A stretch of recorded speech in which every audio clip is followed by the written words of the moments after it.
băi, Ei, alea să le pui deoparte, că ai uscat-o, că mai am așa una uscată. aha. Asta le pun.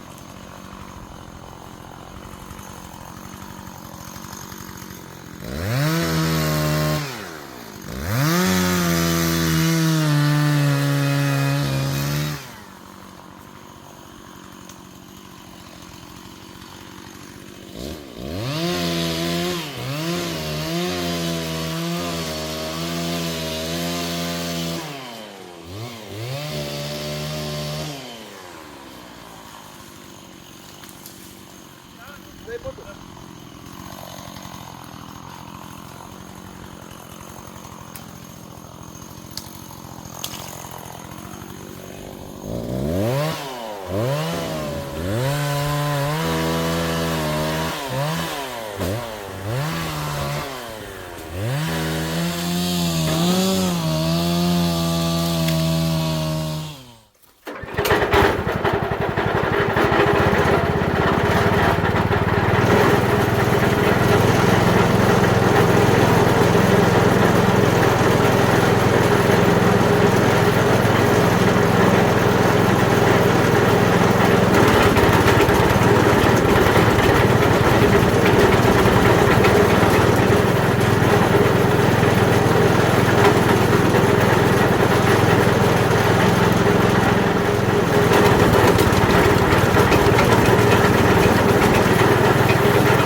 Ceea ce ați văzut în minutele anterioare nu este nimic altceva decât un tocător de lemne tipul RS80. Da, am ascultat sfatul dumneavoastră atunci când am făcut acel material despre cum tocam crăcile manual și când dumneavoastră mi-a spus: Tibi, cumpărăți un tocător de lemne pentru că o să te ajute, o să scutești timp, o să scutești energie și totodată o să valorifici tot ce ți-a rămas ca deșeu lemnos.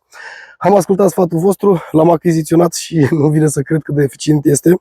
Cred că am făcut o investiție destul de bună și pot să vă spun celor care nu știți, atunci când aveți o proprietate de curățat, așa cum este aici la mine, sau aveți o livadă cu pom fructifere acolo unde mergeți să tăiați și să curățați și vă rămân crăcile, un tocător de asemenea vă ajută, sau pur și simplu vreți să curățați un teren viran, sau aveți niște deșeu de lemn care se încadrează în parametrii în care tocătorul respectiv poate să-l toace, pentru că să vedeți că există mai multe tipuri. Un tocător de lemne, într-adevăr, face diferența pentru că funcționează foarte ușor, am văzut, și plus de asta aveți și un sistem de însăcuire pe el care vă salvează. Pot să spun că ne ajută să nu facem prea mult deraj, prea multă mizerie. Așa cum ați văzut mai devreme, el poate tăia lemn cu un diametru de până la 7,5 cm. Bineînțeles, acest lemn ar trebui să fie de o esență mai moale, dar eu astăzi am testat salcâm, un lemn de esență tare și tot și-a făcut treaba. Și ați văzut că și bucățile acestea de lemn pe care le taie nu sunt oarecum mici, adică se duc până la 14 cm, fapt pentru care el poate fi depozitat foarte ușor și poate arde. Dacă aveți o centrală pe lemn, ați văzut că dacă aveți niște vașchi sau tradiționalele tocătoare care fac o vașchire, nu prea mă rentează, nu prea arde bine, dar acestea pur și simplu, dacă le-ai băgat într-un sac mai mic și le-ai băgat pe foc, vor arde de minune. Adică pur și simplu stoci rezidurile pe care le ai, le depozitezi, se usucă, ai luat săcoteiul, ai băgat în foc și funcționează de minune. Plus de asta pot spune că este eficient din cauza că putem valorifica fiecare crăcuță în parte, fiecare material lemnos, în loc să-l depozităm undeva să putrezească sau să-l dăm foc în natură, mai bine îi dăm foc în centrală și economisim acea energie pentru că ne scutește de o grămadă de bani.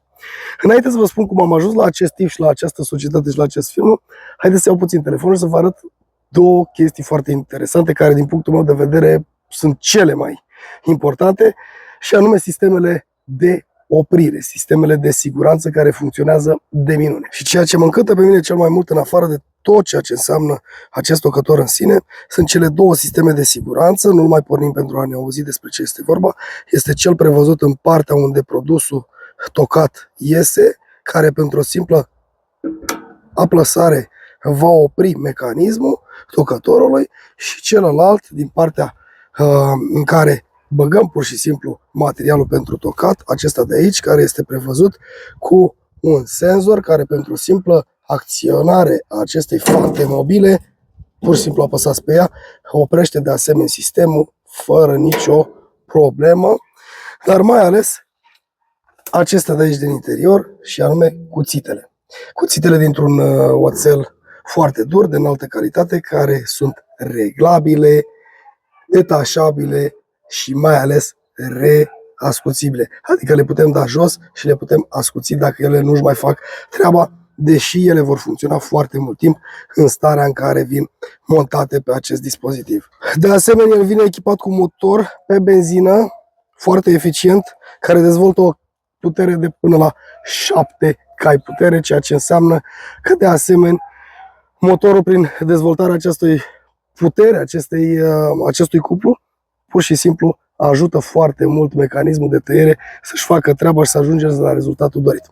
În ceea ce putem spune despre greutatea produsului, el are undeva în jur de 165-170 de kilograme și aș putea spune că poate fi mutat cu ușurință, chiar și pe un teren așa cum îl vedeți aici, doar prin acțiunea a două persoane. De ce? Pentru că avem o pârghie. Haideți să vă arăt imediat asta, să mutăm puțin camera.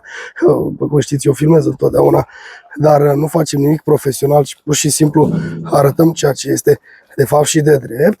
Avem două fante aici pe care le acționăm, pliem acest dispozitiv, da? Și după aceea este prevăzut cu o pârghie și puteți să ridicați foarte ușor și să-l trageți după dumneavoastră. Bineînțeles că două persoane vor face o treabă de minune și puteți să-l duceți oriunde, oricând și oricum. Iar acum haideți să vă spun cum am ajuns să achiziționez acest tocător de lemne. Așa cum am spus, Dumneavoastră m-a sfătuit, am intrat pe internet, am căutat și am dat de domnii de la Lemcat Solution SRL. Și am aflat că există un producător, Remet CNC Technology, care are pe domnii de la Lemcat Solution SRL, la noi în țară, în România, drept distribuitori oficiali, direcți, ai producătorului de la Remet CNC Technology. Am luat legătura cu ei, pentru că eu și un magazin online, dar am găsit un număr de contact pe care vi-l las și dumneavoastră pe ecran să-l vedeți. Și nu mi-a venit să cred cât de amabili au fost, pentru că echipa, efectiv, mi-au dat toate detaliile. Și acolo am întrebat: uite, vreau să fac asta și asta. Adică, am o grădină de curățat, dar vreau să mă ajute ceva și atunci când îmi curăț pomii, când îmi curăț livada, mai am și niște terenuri virane pe care trebuie să fac curățenie. Și dânsii mi-au spus, în funcție de nevoile mele, mi-au recomandat acest RS80. A spus că din punctul dânșilor de vedere își va face treaba de minune atâta timp cât vreau să recuperez și să utilizez toate aceste deșeuri. Așa am ajuns la acest produs, care ați văzut cât este de eficient. Ați văzut că am folosit salcâm, am folosit esență moale și astfel rezultatul se vede. Este un produs bun, un produs de calitate, o tehnologie din punctul meu de vedere înaltă. Se vede că este destul de solid, destul de puternic.